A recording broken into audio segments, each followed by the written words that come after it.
ขอบใจทุเรียนส่วนผู้ทำคำเด้อเพิ่นฝากทุเรียนมาให้อันปกติก็ซื้อกินตลอดอันส่วนทุเรียนที่ค่อยมักไปนะอยู่บ้านนาเพยเมืองทุรคมนี่นะมักไปได้สุดเจ้าทุเรียนเราน่ะแซ่บหอมค่อยมักค่อยนะคันค่อยไปเท่าเดิมนะ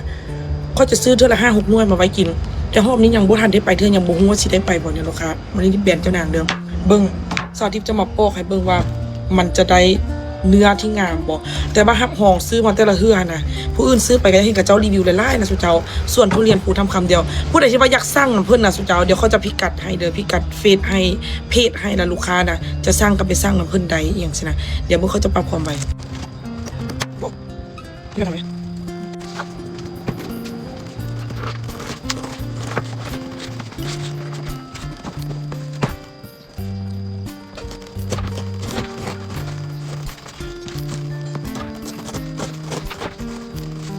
โฆษณาแป๊บนึงสุดเจ้าผู้ใดที่ว่าเป็นซิวเป็นหอยเนี่ยเอาเจลเต็มซิวของแบรนด์เจ้านางนี่ไปใส่เด้อตัวนี้จะเป็นกันแดดทันใจเนาะแต่งหน้าโบโม่บ่ลอยบ่อยู่ที่สำคัญกันน้ำปกปิดติดทนนะสุดเจ้าแต่งหน้าแต่เช้าตลอดวันละอันนี้จะเป็นขี้ป้าฝ้ายนางเด้อผู้ใดที่แบบว่าเป็นแม่บ้านแม่ลูกอ่อนที่เป็นฝ้าหรือว่าเป็นบ่ได้ถือผ้ากะยาถือผ้าหรือว่าบ่ถือผ้าเป็นแม่ลูกอ่อนก็ใส่ได้เด้อลูกค้าแต่ขี้ป้าฝ้ายนางเบิ่งมาแกะอีกก่อนแล้วนะสุดเจ้ามาเอามาปาดคือแบบเสียนเลยนะอุ้ยหอมมากเลยดูเยี่ยมหมวนทองสุเจ้าค่อยน่ะมากไปอันซิอุดนุค่อยน่ะมักซื้อน้ำเราตลอดนะแล้วมันเพราะว่าก็เป็นส่วนมู่แด่นะมู่ก็เลยว่าพวกกูจะให้มึงกินฟรีไปว่าจันมันอีตุนแม่มารสุเจ้าอีตุนแม่มารแบบถือพานะ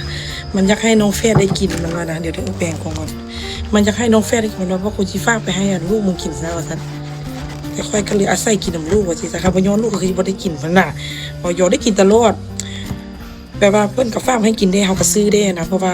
มันแซ่บแล้วก็ส่วนใหญ่ก็ซื้อมาตุ่นไว้พวกก็มักสินะเมื่อยแท้ปอกทุเรียนนี่นะเดี๋ยวนี้นะบกแข็งแหงคือตะกี้อะไรเดี๋ยวปอกทุเรียนไหนแหงบ่ได้มึงบ่ได้ล้างซะแบบโอ้ยอย่างที่เวลานี่มันบ่ออกเลยจ้าลองงึดล้างเลยโอ้ย